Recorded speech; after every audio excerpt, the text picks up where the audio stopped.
Assalamualaikum warahmatullahi wabarakatuh. Om Swastiastu, Namo Buddhaya, salam kebajikan dan salam sejahtera bagi kita semua. Hari ini Rabu tanggal 28 Juli 2021, saya Dr. Elisa Broto Asmoro beserta Dr. Nadia Tarmizi, juru bicara Kementerian Kesehatan, akan menyampaikan perkembangan pelaksanaan pemberlakuan pembatasan kegiatan masyarakat atau PPKM yang masih berlaku sampai dengan 2 Agustus 2021. Bapak Ibu sekalian, sebelum Dr. Nadia nanti akan menyampaikan perkembangan penanganan COVID-19 di bidang kesehatan dan perkembangan kabupaten kota dalam menurunkan level transmisi komunitas di wilayah mereka, saya ingin mengingatkan kembali pesan Bapak Menteri Kesehatan pada tanggal 26 Juli kemarin. Mari kita simak sejenak. Rekan-rekan kita. Bapak Ibu, yang terakhir saya ingin sampaikan, banyak orang bertanya ke saya, kapan pandemi ini akan berakhir? Saya bilang terus terang saya nggak tahu. Dan kalau saya lihat banyak orang bikin prediksi yang lalu nggak pernah ada yang benar juga. Tapi saya bilang pandemi ini saya lihat akan berakhir, itu tergantung kita. Kalau kita disiplin menjalankan protokol kesehatan yang 5M, yang seperti tadi Pak Mendagri sampaikan, otomatis virus ini akan makin menurun penularannya. Dan yang masuk rumah sakit akan makin sedikit. Dan yang wafat pun akan makin sedikit. Dokter dan perawat pun akan makin ringan bebannya. Semuanya tergantung kita, Bapak Ibu. Semuanya tergantung kita. Bapak Ibu sekalian, menuju bulan kemerdekaan di bulan Agustus, Bapak Menkes juga mengingatkan kita bahwa selama hampir 76 tahun merdeka, semua krisis, kesulitan yang dihadapi selalu bisa dilewati karena kita melakukannya bersama-sama. Begitu juga dalam menghadapi masa PPKM ini. Kuncinya bersama-sama bekerja merespon terhadap COVID-19. Dalam rangka menurunkan angka kasus dan kematian akibat COVID-19 yang naik, pemerintah akan memperkuat testing dan tracing dan berkomitmen meningkatkan testing dari yang saat ini berkisar hampir 200 ribuan ke sekitar 300 ribu sampai 400 ribu per harinya. Dr. Nadia nanti akan menjelaskan pergerakan provinsi-provinsi untuk mencapai target testing yang diminta oleh Menteri Dalam Negeri. Koordinator PPKM Jawa Bali, Menteri Koordinator Bidang Kemaritiman dan Investasi, menegaskan bahwa testing dan tracing ini akan melibatkan semua komponen. Mekanisme pelaporan tracing kontak akan dilakukan secara digital, yang akan dilakukan oleh para relawan BNPB yang terlatih, serta relawan lapangan yang terdiri dari TNI dan Polri, serta aparatur sipil negara yang ditugaskan. Hasil tracing akan diinput secara digital dalam sistem Silacak Kementerian Kesehatan. Setiap kontak erat yang ditemukan akan dipastikan melakukan karantina, dan mereka akan melalui entry test pada hari pertama untuk mengetahui status kesehatannya, serta exit test pada hari kelima karantina, untuk memastikan bahwa yang bersangkutan tidak menunjukkan gejala sama sekali dan dapat dinyatakan tidak terinfeksi. Maka Bapak Ibu sekalian, satu hal yang harus kita antisipasi dan cerna dengan seksama adalah dengan masifnya pelaksanaan testing dan tracing, ada kemungkinan kasus konfirmasi harian akan naik karena kapasitas testing yang meningkat. Pemerintah juga terus menambah stok obat, suplai oksigen, jumlah nakes dan ketersediaan tempat tidur pasien COVID-19 untuk menghadapi kemungkinan potensi lonjakan kasus. Meski beberapa hari ini sudah mulai melandai. Dari sisi masyarakat, bagi pasien COVID-19 yang tanpa gejala dan gejala ringan yang sedang isolasi mandiri dan yang memantau kesehatan mereka, ingat untuk selalu memastikan saturasi oksigennya. Jika didapatkan saturasi oksigen di bawah 95%, maka segera mintalah dirujuk ke rumah sakit atau pusat isolasi yang terpusat untuk mendapatkan penanganan lebih lanjut. Isolasi terpusat yang telah disiapkan oleh pemerintah pusat maupun daerah sudah siap dengan perangkat pendukung operasionalnya. Nah, penting bagi masyarakat yang positif COVID-19 untuk melakukan isolasi di tempat isolasi yang terpusat ini, guna pemulihan kondisi serta melindungi orang di sekitarnya. Selain Rumah Sakit Darurat COVID-19 RSDC Wisma Atlet Kemayoran, telah dioperasikan juga Rumah Susun Nagrak dan Pasar Rumput yang telah disiapkan untuk dapat menampung hingga 10.000 pasien, serta rusun pasar rumput yang kapasitasnya mencapai 6.000 tempat tidur. Nah, di luar Jakarta, seperti ada di Bandung, Depok, Kota Tangerang, itu juga sudah menyiapkan tempat isolasi terpusat. Begitupun di Jawa Tengah, seperti di Yogyakarta yang terbagi pada 3 tempat yang ada di Asrama Universitas Gadjah Mada, Asrama Universitas Negeri Yogyakarta, dan asrama milik Kementerian Pekerjaan Umum dan Perumahan Rakyat. Begitu juga di Solo, sudah disiapkan dan tersebar sebanyak 1.700 titik baru yang terisi 400 titik. Nah, sekarang bagian kita. Peran masyarakat adalah tetap disiplin menerapkan protokol kesehatan. Ingat selalu memakai masker dengan benar, menjaga jarak aman dengan orang lain, mencuci tangan sesering mungkin, menghindari kerumunan, membatasi mobilitas yang tidak mendesak, dan siap divaksin, karena vaksinnya sudah siap. Berita baik, kemarin Indonesia telah kedatangan lagi vaksin Sinovac sebanyak 21 juta dosis dalam bentuk bahan baku. Kedatangan vaksin yang ke-30 ini membuat stok vaksin COVID-19 di Indonesia bertambah menjadi lebih dari 173 juta dosis vaksin dalam bentuk bulk dan bahan jadi. Jadi kita tidak perlu khawatir akan kehabisan stok. Pemerintah telah mengamankan 440 juta dosis vaksin COVID-19 hingga akhir 2021, yang tentunya akan disuntikan secara bertahap sampai target vaksinasi nasional tercapai.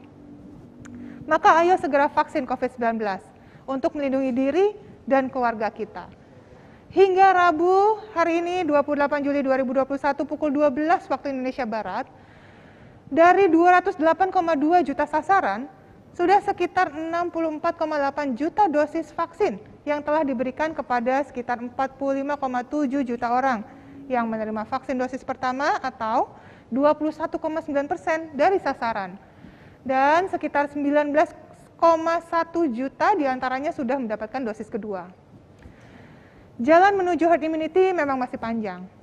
Bapak Ibu lah yang bisa memperpendek jalan tersebut. Maka vaksinasi diri Anda segera, ajak keluarga, tetangga, dan kolega. Untuk selanjutnya, mari kita simak lebih lanjut perkembangan provinsi dan kabupaten kota dalam meningkatkan kapasitas respon menghadapi penularan di tingkat komunitas. Dari juru bicara Kemenkes RI, saya persilakan Dr. Nadia. Vaksin COVID-19 yang beredar di Indonesia telah mendapat izin Badan POM untuk memastikan bahwa vaksin tersebut memenuhi standar kualitas dan keamanan. Ketika vaksin COVID-19 disuntikan ke dalam tubuh manusia, vaksin memperkuat sistem imun dengan membentuk suatu memori untuk melawan virus yang menyebabkan COVID-19. Jika orang yang telah divaksin terpapar virus COVID-19, maka sistem imun akan mengenali virus dan merespons lebih cepat dengan menetralkan virus yang masuk ke dalam tubuh. Dengan vaksin, tubuh akan memiliki perlindungan lebih agar tidak jatuh sakit atau menderita sakit yang parah akibat virus COVID-19. Untuk mengetahui informasi seputar vaksinasi COVID-19 dan melaporkan mengenai efek samping pasca vaksinasi, hubungi kontak hotline vaksinasi Kementerian Kesehatan di nomor 119 extension 9. Ayo, sukseskan vaksinasi dan disiplin protokol kesehatan. Lindungi diri, lindungi negeri.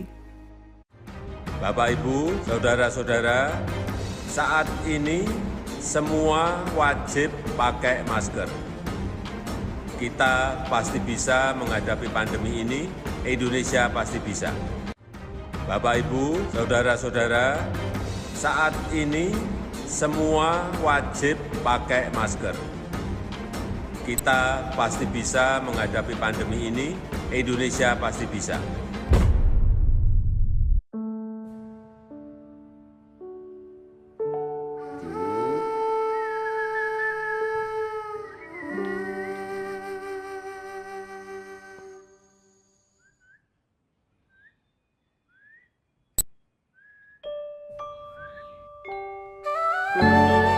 Di sana, nenek sudah vaksin.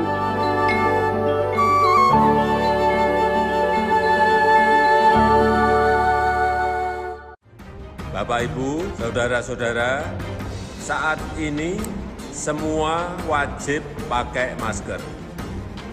Kita pasti bisa menghadapi pandemi ini, Indonesia pasti bisa. Bapak, Ibu, saudara-saudara, saat ini semua wajib pakai masker. Kita pasti bisa menghadapi pandemi ini, Indonesia pasti bisa. Vaksin COVID-19 yang beredar di Indonesia telah mendapat izin Badan POM untuk memastikan bahwa vaksin tersebut memenuhi standar kualitas dan keamanan. Ketika vaksin COVID-19 disuntikan ke dalam tubuh manusia, vaksin memperkuat sistem imun dengan membentuk suatu memori untuk melawan virus yang menyebabkan COVID-19. Jika orang yang telah divaksin terpapar virus COVID-19, maka sistem imun akan mengenali virus dan merespons lebih cepat dengan menetralkan virus yang masuk ke dalam tubuh. Dengan vaksin, tubuh akan memiliki perlindungan lebih agar tidak jatuh sakit atau menderita sakit yang parah akibat virus COVID-19. Untuk mengetahui informasi seputar vaksinasi COVID-19 dan melaporkan mengenai efek samping pasca vaksinasi, hubungi kontak hotline vaksinasi Kementerian Kesehatan di nomor 119 extension 9. Ayo, sukseskan vaksinasi dan disiplin protokol kesehatan. Lindungi.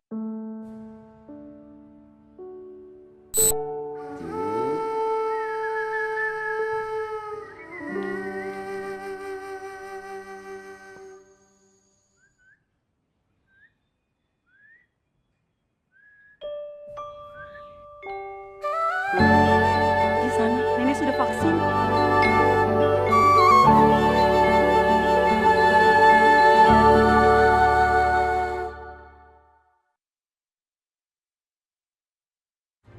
Bapak, Ibu, saudara-saudara, saat ini semua wajib pakai masker. Kita pasti bisa menghadapi pandemi ini, Indonesia pasti bisa. Bapak, Ibu, saudara-saudara, saat ini semua wajib pakai masker. Kita pasti bisa menghadapi pandemi ini, Indonesia pasti bisa.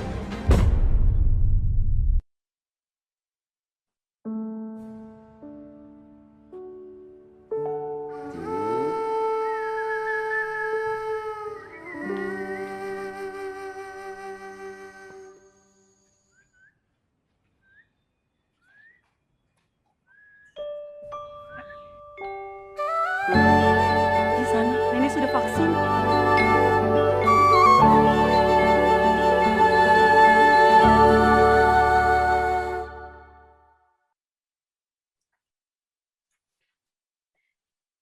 Assalamualaikum warahmatullahi wabarakatuh. Teman-teman media yang saya hormati, Dr. Reisa, terima kasih. Selanjutnya kami akan menyampaikan tentang perkembangan pelaksanaan PPKM level yang saat ini kita sudah terapkan. Pemantauan di setiap level, mulai dari level nasional, provinsi, dan kabupaten kota, terus dilakukan, mulai dari awal pandemi. Evaluasi PPKM dengan mengundang perwakilan provinsi, kabupaten kota, dan pihak-pihak terkait kita lakukan setiap minggu. Secara nasional, kita melihat penurunan kasus sebesar 17% dibandingkan minggu sebelumnya, yang tentunya ini berkaitan dengan fluktuasi testing yang kita lakukan. Sementara itu, kematian pada kasus konfirmasi tercatat meningkat sebesar 36%. Ini tentunya akan menjadi bahan evaluasi bagi pemerintah dalam menentukan upaya-upaya perbaikan untuk dapat menyelamatkan setiap pasien yang ada di rumah sakit maupun yang saat ini menjalani isolasi mandiri maupun isolasi terpusat. Sejak dimulainya pelaksanaan PPKM darurat yang dilanjutkan dengan PPKM level 3 dan level 4, jumlah pemeriksaan laboratorium baik menggunakan NAAT maupun RDT antigen terus meningkat untuk mencapai standar testing rate WHO. Sebagai catatan, pada awal PPKM darurat hanya 14 dari 34 provinsi yang mencapai standar testing per 1.000 penduduk per minggu. Pada tanggal 25 Juli ini meningkat menjadi 30 dari 34 provinsi yang mencapai standar testing di DKI Jakarta, di Yogyakarta, Bali, Kepulauan Riau, dan Kalimantan Utara adalah 5 provinsi besar dengan capaian testing rate yang tertinggi. Hal ini tentunya penting untuk dapat menilai positivity rate dengan benar. Untuk nasional, saat ini testing rate sudah bergerak dari 2,52 per 1000 penduduk di awal PPKM darurat menjadi 4,03 per tanggal 25 Juli 2021. Secara nasional, positivity rate mingguan kita berada pada angka 26,4% dengan range per provinsi bervariasi, mulai dari 18 sampai dengan 72%, yang artinya kita masih harus bekerja keras untuk menurunkan transmisi COVID-19. Untuk penggunaan tempat tidur secara keseluruhan mengalami penurunan, sejalan juga dengan upaya penambahan kapasitas rumah sakit dan berbagai tempat isolasi di berbagai daerah. Sesuai dengan keputusan Menteri Kesehatan nomor 4805 tahun 2021, maka kita mengklasifikasikan situasi masing-masing provinsi berdasarkan indikator laju penularan dan kapasitas respon. Slide ini menunjukkan situasi di masing-masing provinsi berdasarkan kasus per 100.000 penduduk per minggu dan kematian per 100.000 penduduk per minggu. Untuk kematian per 100.000 penduduk per minggu, seperti pada grafik di sebelah kiri, telah terjadi peningkatan jumlah provinsi yang masuk kriteria transmisi komunitas level 4. Di minggu sebelumnya, ada 3 provinsi yang kemudian meningkat menjadi 6 provinsi yang masuk dalam kriteria level 4. Sementara di grafik sebelah kanan, yaitu tren kasus per 100.000 penduduk per minggu, tercatat 7 provinsi yang masuk kriteria level 4. Jumlah ini meningkat dari minggu sebelumnya yang berjumlah 6 provinsi. Seperti yang sebelumnya kami sampaikan, kita berupaya seobjektif mungkin untuk mengevaluasi situasi sehingga masyarakat dapat melihat kondisi pandemi di Indonesia dan bersama-sama berpartisipasi untuk saling mendukung upaya respon pandemi COVID-19. Pada pelaksanaan PPKM darurat yang dilanjutkan dengan PPKM level 3 dan level 4, kami juga menggunakan berbagai pendekatan untuk melakukan evaluasi. Salah satunya dengan memantau tren pergerakan masyarakat di Indonesia pada tingkat provinsi. Dapat kami sampaikan bahwa terjadi tren penurunan pergerakan atau mobilitas di hampir semua wilayah, terutama pada variabel transportasi yang berwarna abu-abu dan variabel retail dan rekreasi yang mewakili pusat-pusat perbelanjaan, kafe, restoran, dan sebagainya. Seperti yang kita ketahui, bahwa peningkatan pergerakan atau mobilitas penduduk sangat berpotensi untuk meningkatnya penularan COVID-19. Dan untuk itu, pembatasan pergerakan menjadi sangat penting sebagai salah satu upaya pemutusan transmisi virus. Upaya pelonggaran dengan tetap mengedepankan protokol kesehatan secara bertahap akan dilakukan. Kita sangat berharap kebijakan pembatasan pergerakan ini dapat terus menurunkan laju transmisi virus. Namun, itu semua juga sangat bergantung pada dukungan seluruh masyarakat Indonesia. Perkembangan varian baru virus COVID-19 juga terus kita pantau. Jejaring laboratorium genome sequencing yang diketuai oleh Badan Litbangkes Kementerian Kesehatan terus berupaya untuk melihat pola persebaran varian yang ada di Indonesia. Per 28 Juli secara total, Indonesia telah melaporkan 3.651 hasil sequencing dalam database global dengan akselerasi yang sudah kita lakukan sejak awal Januari tahun 2021. Sampai saat ini, Indonesia telah melaporkan 3 dari varian of concern yang saat ini terdaftar di database global, yaitu varian Alpha, Beta, dan varian Delta. Untuk varian Delta yang saat ini menjadi perhatian banyak negara dikarenakan tingkat transmisinya yang tinggi, dan Indonesia telah melaporkan sebanyak 1.019 varian of concern dari 3.647 sampel yang sudah diperiksa. Dan varian Delta ini telah mendominasi sebesar 86% spesimen yang dilakukan sequencing dalam 60 hari terakhir, yang berasal dari 24 provinsi, sehingga dapat dikatakan persebaran ini sudah hampir merata di Indonesia.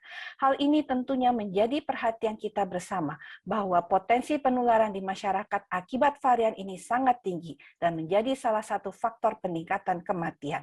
Kami masih mendapatkan laporan bahwa masyarakat banyak yang masih tidak mau melakukan isolasi secara terpusat, sehingga saat gejala sudah semakin berat dan cenderung kritis, baru mengakses fasilitas layanan kesehatan. Kami menghimbau sekali lagi untuk masyarakat yang melakukan isolasi harus dipastikan kondisinya terus dipantau oleh tenaga kesehatan. Ingat, bila kita setiap lebih dari 1 menit melakukan tarikan nafas 24 kali atau saturasi oksigen kita kurang dari 94%, untuk tandanya bahwa kita harus segera mendatangi fasilitas pelayanan kesehatan ataupun tempat-tempat isolasi terpusat. Sebelumnya, kami menyampaikan tren peningkatan kasus baik secara nasional maupun di tingkat provinsi dan kabupaten kota terkait kebijakan pemerintah untuk meningkatkan jumlah testing per hari sesuai dengan target instruksi Menteri Dalam Negeri. Penemuan kasus ini sangat penting dalam upaya memutuskan rantai penularan. Sekali lagi, sangat penting untuk mendukung upaya pemutusan rantai penularan. Dengan dilakukan peningkatan jumlah testing dan lebih terfokus, artinya menyasar pada orang-orang yang berpotensi tinggi untuk menularkan, seperti orang yang masuk dalam kriteria suspek, kontak erat, orang-orang yang beresiko menularkan lainnya, maka otomatis akan semakin banyak kasus yang ditemukan. Dan ini akan memberikan informasi penting di mana lokus atau lokasi penularan atau tempat-tempat dengan penularan aktif, seperti misalnya di kantor-kantor, acara-acara sosial maupun keagamaan. Dan ini adalah informasi yang sangat berharga untuk kita bisa melakukan containment atau pengendalian. Selanjutnya, seperti isolasi kasus, yang kemudian kita menemukan kontak erat sebanyak mungkin untuk dilakukan karantina ataupun tes sesuai dengan pedoman yang ada. Grafik di samping adalah grafik bagaimana India terus mempertahankan level tinggi testing untuk dapat menurunkan kasusnya untuk mendukung upaya respon pandemi. Mempertahankan testing dengan terus memperkuat upaya penanggulangan seperti isolasi, tracing, pembatasan pergerakan, vaksinasi, dan kepatuhan terhadap protokol kesehatan. Tanpa adanya upaya penemuan kasus aktif yang didukung dengan upaya testing yang terfokus, kita sama halnya melakukan upaya respon tanpa arah, tanpa tahu di mana lokasi-lokasi penularan yang berpotensi di dalam masyarakat. Kita menyadari masih banyak hal-hal yang perlu kita tingkatkan dalam upaya merespon pandemi ini. Kita perlu mengidentifikasi aspek-aspek mana dalam pengendalian pandemi yang harus diperkuat kembali, terutama pada level hulu. Seperti yang sudah kami sampaikan, bahwa kita mencatatkan tren penambahan kasus yang masih tinggi dengan rata-rata 40 ribuan kasus per hari, penambahan jumlah kasus meninggal dan positivity rate yang masih tinggi. Semua wilayah saat ini tidak ada yang bisa kita anggap bebas dari COVID-19 dan semua harus ekstra waspada. Dengan banyaknya kasus yang ditemukan, akan semakin banyak pula kontak erat yang harus ditemukan, dikarantina, diisolasi, dan dilakukan pemeriksaan testing. Itu adalah upaya awal untuk memutuskan rantai penularan di tingkat individu. Sehingga kami berharap siapapun yang merasa atau menjadi kontak erat untuk dapat secara sukarela melaporkan dan bekerja sama dengan Satgas setempat atau puskesmas setempat untuk dapat dibantu penanganan selanjutnya. Penguatan pemantauan isolasi mandiri juga perlu diperkuat. Apalagi dengan melihat data yang ada saat ini, sekitar 15% pasien dirawat di rumah sakit, sementara 85% menjalani isolasi mandiri maupun isolasi terpusat di daerahnya masing-masing. Kami berharap kerjasama dari pasien maupun anggota keluarga untuk dapat menyampaikan kondisi yang sebenar-benarnya, sehingga bisa kita pantau dan kita hubungkan dengan akses-akses bantuan yang dibutuhkan termasuk obat-obatan. Jika masyarakat melakukan tes swab secara mandiri dan hasilnya positif, maka kami harapkan untuk segera melaporkan ke petugas tempat agar dapat dipantau dan dihubungkan dengan akses bantuan yang ada serta dilakukan upaya pemutusan penularan seperti isolasi dan pelacakan kontak erat. Bagi klinik atau laboratorium-laboratorium swasta yang belum terdaftar di database nasional ORICOD kita untuk dapat segera melaporkan ke Dinas Kesehatan untuk difasilitasi sehingga kasus-kasus yang ditemukan dapat segera dicatat, dilaporkan, dan tertangani dengan baik. Sebagai penutup, evaluasi akan terus dilakukan dan masukan kepada pemerintah tentunya kami sangat harapkan. Yang paling penting adalah kami berharap kolaborasi dari semua pihak, mulai dari level individu, keluarga,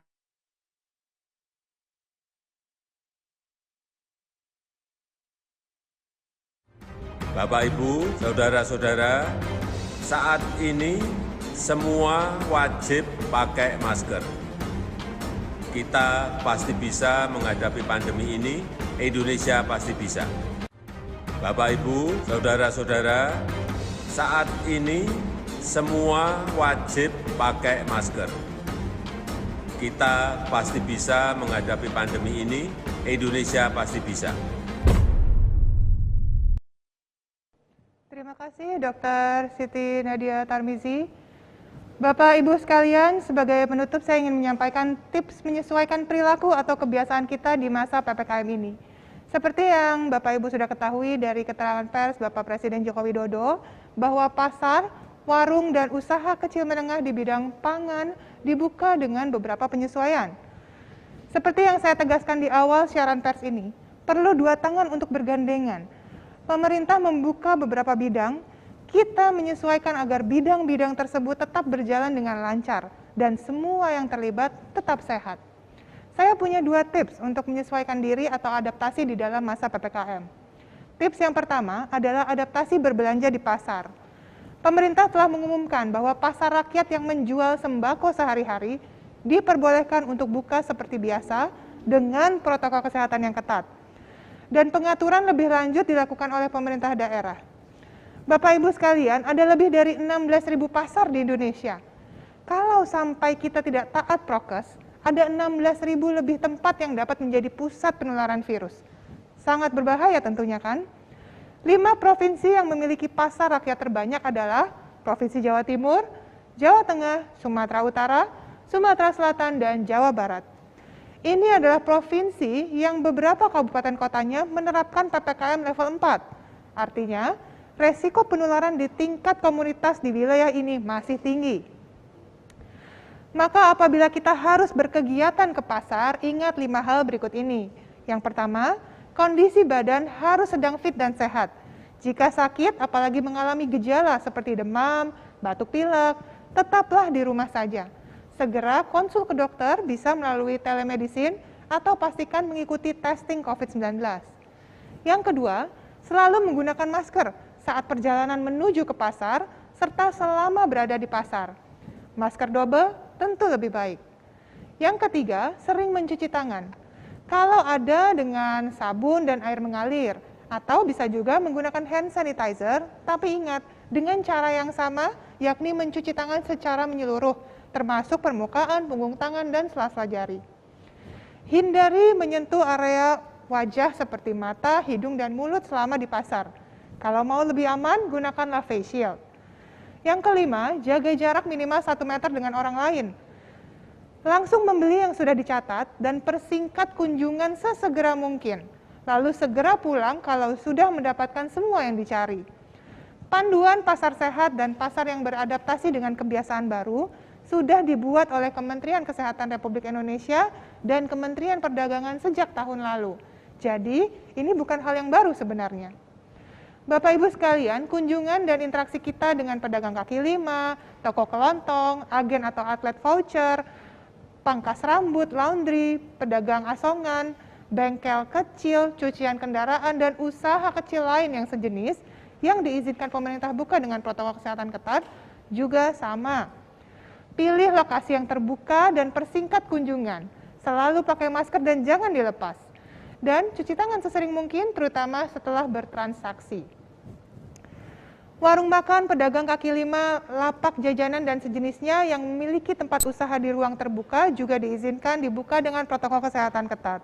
Tapi rencanakan pembelian dengan cermat ya. Kalau mau membeli sesuatu, susun dulu daftarnya. Segera beli yang dicari. dan saat bertemu dengan pedagang, to the point saja, langsung sampaikan maksud dan tujuannya. Untungnya kita jadi lebih hemat waktu. Dan ini penting, banyak yang mempertanyakan soal waktu makan yang dibatasi selama 20 menit. Sebuah studi internasional sudah menyatakan bahwa butuh sekitar 20 menit untuk otak kita memberikan sinyal kalau kita sudah kenyang. Ini juga diterangkan oleh ahli gizi bahwa pada menit ke-20 itulah hormon rasa kenyang dan puas itu muncul. Para ahli nutrisi sudah lama menyarankan bahwa menghabiskan 1 sendok makan itu perlu sekitar 20-30 kali mengunyah agar proses pencernaan jadi optimal. Jadi, gunakan waktu makan untuk makan, lalu segera pakai kembali maskernya setelah selesai makan. Kalau mau lebih nyaman, ya bisa dibungkus atau dibawa pulang. Tips berikutnya atau tips kedua adalah menurunkan resiko pada saat bertransaksi. Bank Indonesia sudah menjelaskan bahwa untuk melakukan beberapa langkah terhadap uang rupiah yang sudah dilakukan Bank Indonesia agar aman sebelum diedarkan kepada masyarakat, termasuk mensterilkan dan mensortirnya. Jadi uang tunai yang kita pegang dari bank awalnya aman, namun pertukaran lewat tangan dan cara menyimpannya yang membuatnya tidak aman lagi. Oleh karena itu, pastikan sering-sering cuci tangan sebelum dan setelah memegang uang, lalu tempatkan uang di dompet atau wadah tertutup yang bersih dan higienis. Namun Bank Indonesia juga sudah mengajak masyarakat untuk mengutamakan transaksi non-tunai, yakni dengan uang elektronik, internet banking, maupun kris. Dan sudah banyak kok pedagang pasar dan warung-warung yang mulai menerima transaksi non-tunai. Bapak Ibu sekalian, yang paling penting kita pahami adalah bahwa cara menghentikan pandemi ini ada di tangan kita. Keputusan kitalah yang akan mengakhiri penularan SARS-CoV-2, virus penyebab COVID-19.